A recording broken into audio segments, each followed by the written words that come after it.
वफाकी हुकूमत का NFC एवॉर्ड में वसाइल की तकसीम का फार्मूला बदलने पर गौर।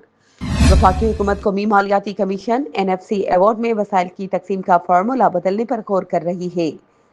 तफसीलात के मुताबिक सूबों के मुतालबे पर तवील अरसे से इल्तवा का शिकार NFC एवॉर्ड की दोबारा तश्कील और इजलास ना बुला सकने के बायस वफाकी हुकूमत वसाइल की तकसीम के फार्मूले में तब्दीली के लिए मुख्तलिफ ऑप्शन पर गौर कर रही है।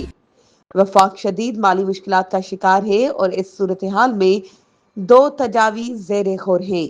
या तो सूबों के हिस्से में कमी की जाए या उन्हें Benazir income support programme, higher education commission और दीगर इदारों के अखराजात में शिराकत पर कायल किया जाए। खबर के मुताबिक सूबों के हिस्से में कमी या BISP व HAC के अखराजात में शिराकत की भी तजवीज़ है, जबकि IMF मुआहदे के तहत सूबे टैक्स वसूलियों में इजाफा और अखराजात की मुंतकली पर मुत्तफिक है।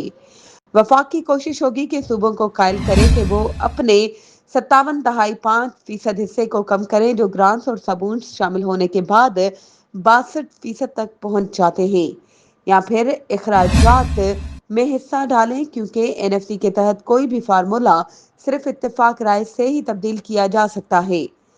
ज़राए के मुताबिक अगर इत्तेफाक ना हुआ तो वफाकी हुकूमत मजबूजा 27वीं आईनी तरमीम के जरिए फार्मूले में तब्दीली का रास्ता अपना सकती है।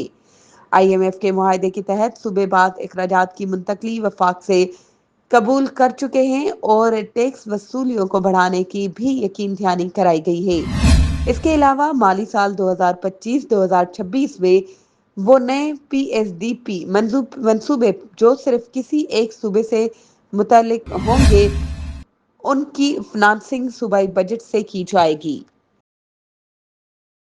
मज़ीद खबरों और अपडेट्स के लिए हमारे चैनल को सब्सक्राइब करें और बेल आइकन को प्रेस करना ना भूलें।